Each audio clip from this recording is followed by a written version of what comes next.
So we're just, we've got the coaches in the boxes, and now here comes Zack Bisinger and Brian Way stepping into this arena. And I remember, I'm not sure whether you were on the call. I think it was maybe George and Justin at Gator Cup, and Brian gave a masterclass in Barebow. So he's been on this stage before, and it's different again for you. You compete at these national events. Is there a different mental hurdle to overcome when you're playing on the biggest stage, performing on the biggest stage, and obviously the Paralympics being the biggest of all? I think the biggest hurdle is trying to understand and realize that it's no different. And that's when you can really, truly trust yourself, believe in yourself, have the confidence to win, is when you understand that while the stakes are higher, it's still archery, it's still the same ring, and the archers that are the best are the ones that can realize that this is not different. And so when you can come in and just execute your game plan, that's when you're going to be at your best. So we've got an opening shot here that's going to be... Bisinger's gone first. Yeah, Bisinger with a straight left 7.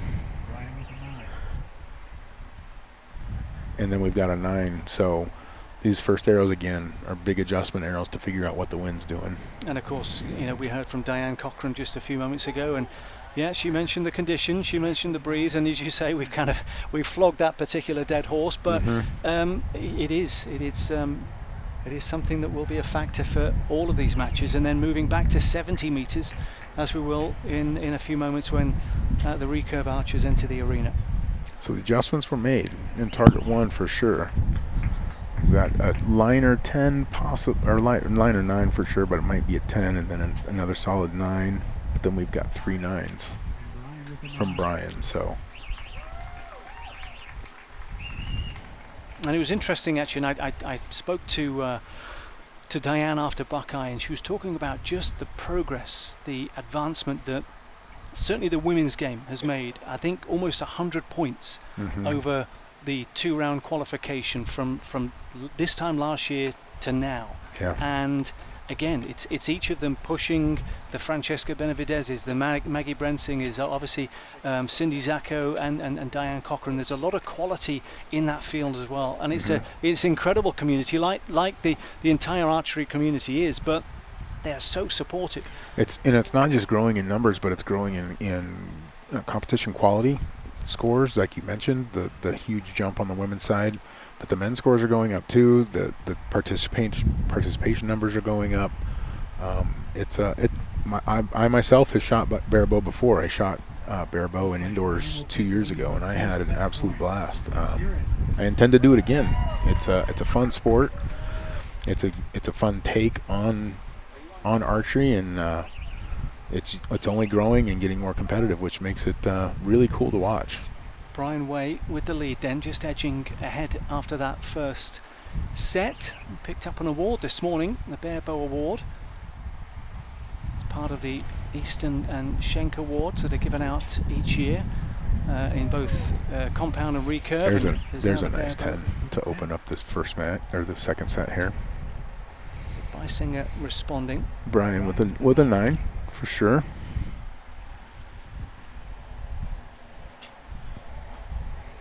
There's another 9 from Bisinger. Looks like he's figured out the wind. For now. It could all change in the blink of an eye. And there's Brian with probably a little bit too much overcompensation with the 8 out the right there. And then Bisinger also with an 8. A little low, a little right. So we've got a 27 on target 1.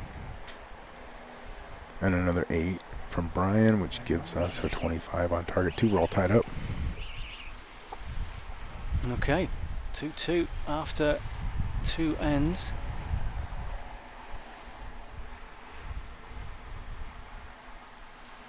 I asked Jordan White. So Jordan, yourself, Matt Stutzman, KJ Polish, Tracy Otto, Jason Tabansky. That is the team heading to Paris for the Paralympics 2024. I'm going to ask you what you were looking for, what you're looking forward to most. And when I asked Jordan, he said baguettes. Well, he did qualify that by saying to be serious. It's to try and help me focus. I know I'm there to compete, but if I just think about the Paralympics, he said, I'd go crazy. So yeah, as someone his young age and very new to the sport, new to the international scene. I mean, I've been at this as long as he's been alive, so I've got a lot of experience, so my perspective's a little bit different, but I will say I am looking forward to the baguettes as a bread fan, for sure. But for me, there's no question that this is the first time in my 5 games that my wife and kids will be there to see me shoot. And that is, for me, everything.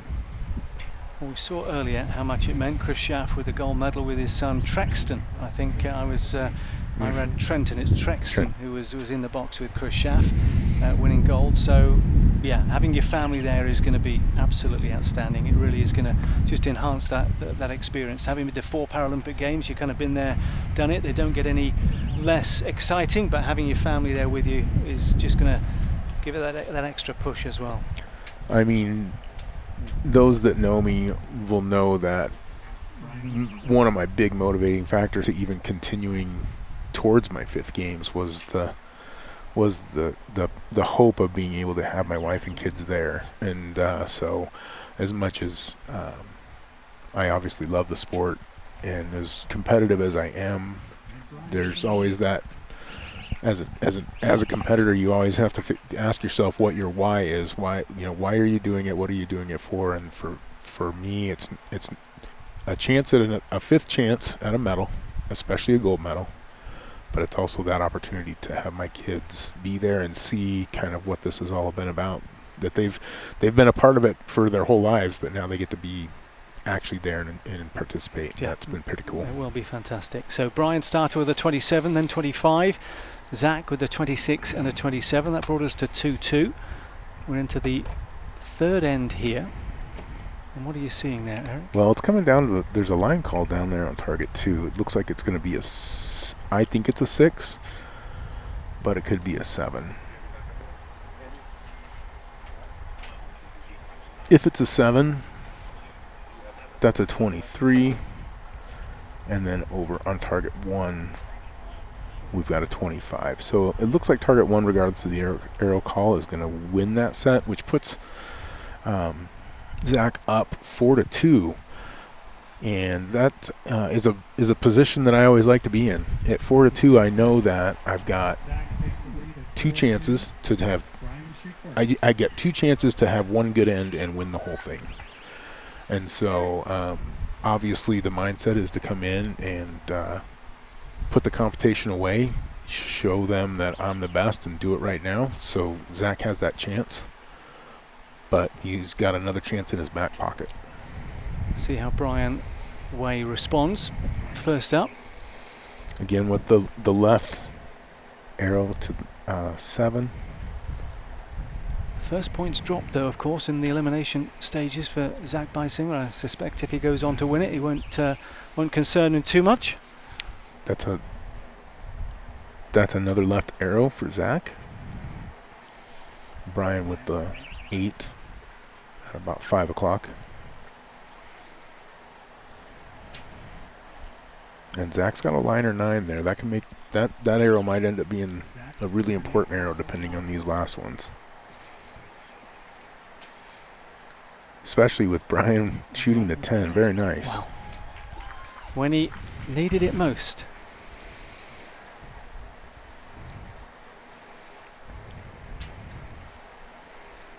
And Zach with the 7. So that line call is going to be big there, I think. Shake of the head from Brian Way, almost kind of wheeling around as if to say, maybe I got away with one there. I think Brian's got it because he's got the 10-8. 10-8-7 was a 25. Regardless of the line call, Zach's down 5 with the 8 and the 7. So even with the 9, he's still going to be down with a 24. So 4-4 then. So we're tied up at 4-4.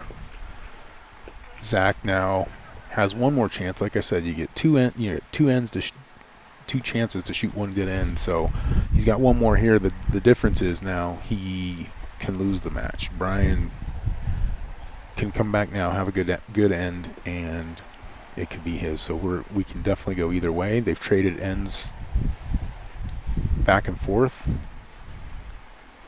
A fist and bump then there. maybe we'll get the one arrow shoot off again. Yeah, well, good for us, and maybe not so much for these guys. A fist bump there between the man in Zach's corner, Robbie Bisinger, and Zach just giving his man a bit of encouragement as they both step forward then.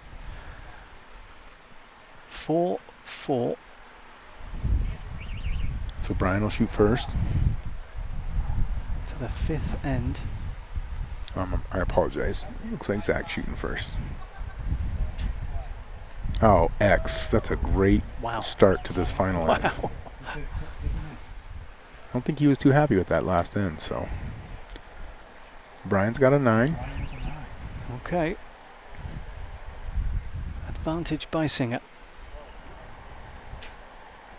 Oh, wow, another 10. Fantastic. Okay, he's left it to the fifth end to showcase. He's gone 26, 27, 25. Brian with a high 8. So he's down 3. An 8 can win it here for Zach. And there's a 9, that's it. All over. Zach Bisinger, the number 1 seed, the national champion, has just become US Open champion as well. Brian Way will take silver. What a great way to finish for Zach. And Matt X10-9. That is spectacular in these conditions, and especially when the fourth end there, he didn't shoot particularly well. He had a chance to put it away then. He didn't shoot particularly well, but he came back in the fifth end and said, I am going to be the US Open champion, and he did it. We're just waiting for official confirmation. And I will wander around to speak to the new US Open champion in Barebow men, Zach Bisinger.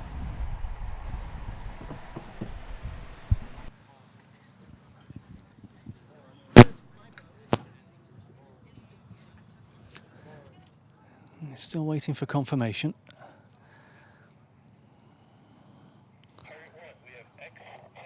Ladies and gentlemen, and there we have confirmation. Barebow Senior Men's Champion Zack Bisinger and silver medalist Brian Way.